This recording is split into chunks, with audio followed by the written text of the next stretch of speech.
When you work on small things and need to paint tiny details, do you have a hard time finding a brush that will suit your needs? I do, and today I have for you a set of miniature brushes, that is, brushes for miniatures, for you to check out. Hi there, Sandy here. Welcome to another Friday Findings video at keepsakecrafts.net. So here is one last product that Arteza sent me to review, and it's this set of brushes for miniatures. They're not miniature brushes, they're brushes for miniatures. But I often find myself needing to paint small details on figures, on pieces of jewelry, and I've spent money on fairly expensive brushes, and yet I've had a hard time finding ones that I was happy with. So I thought I would check out this set of theirs.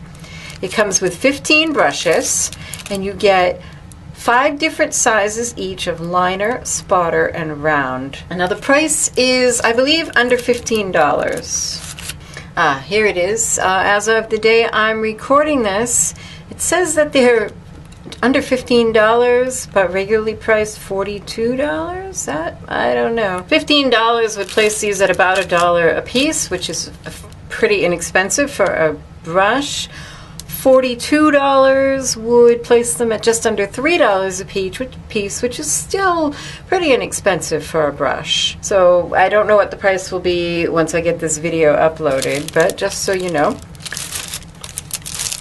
And I have used these a little bit, and I've been pretty happy with them. I like having a variety of sizes. That's really nice, because most of the time if I go to Michael's, I have to decide what size do I need, and I usually end up compromising with something that'll work with different things.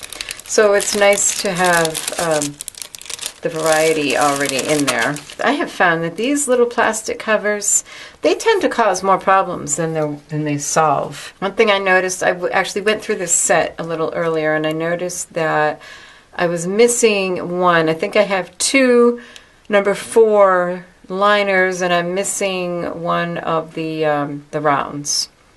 So you might want to check your set for that if that is important to you. They seem like decent brushes, and they're obviously not, super expensive, but they seem to do the job that I wanted them to do.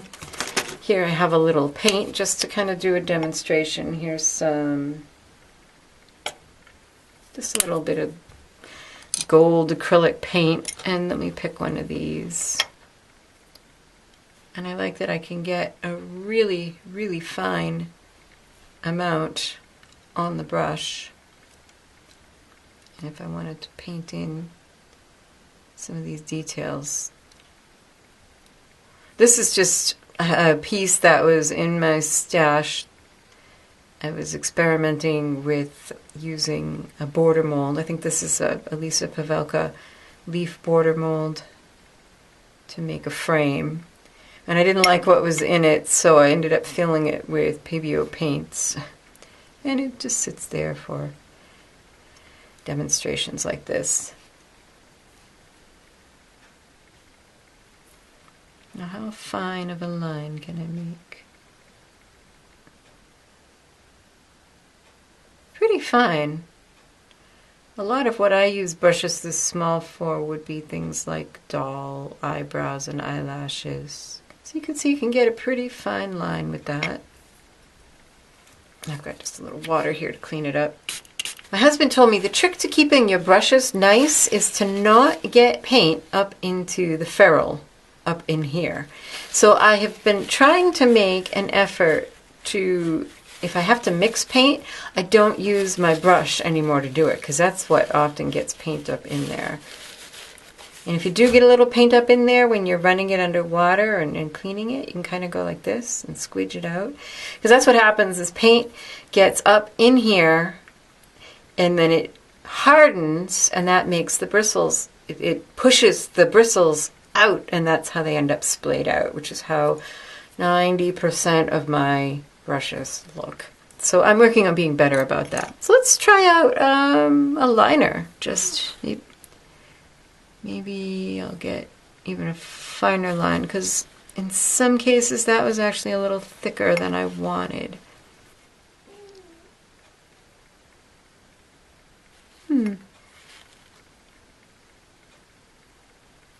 So yeah, that's pretty good. I'm happy with that. I think that will help me out a lot when I'm painting miniatures. There's one thing to be cautious of. I don't know if I can see it on any of these ones. Some of these I noticed I could see it against the black packaging.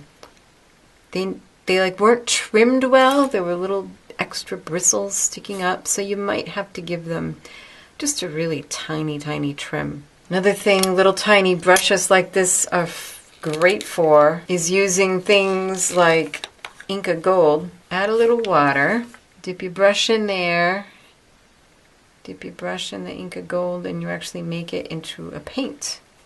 And that's what I did here on this flower, you can see. And this is a nice small brush for doing that. For getting in there. For the price, this is a pretty decent set of brushes that I'm going to enjoy using, and I'm hoping that it will make my work in miniatures much easier. So if you're interested in checking them out, be sure to click on the link up here in the upper right or down in the description box to go to my blog post, where I will always have more information and a supply list and links to products. So thanks so much for watching. Happy creating. Bye-bye.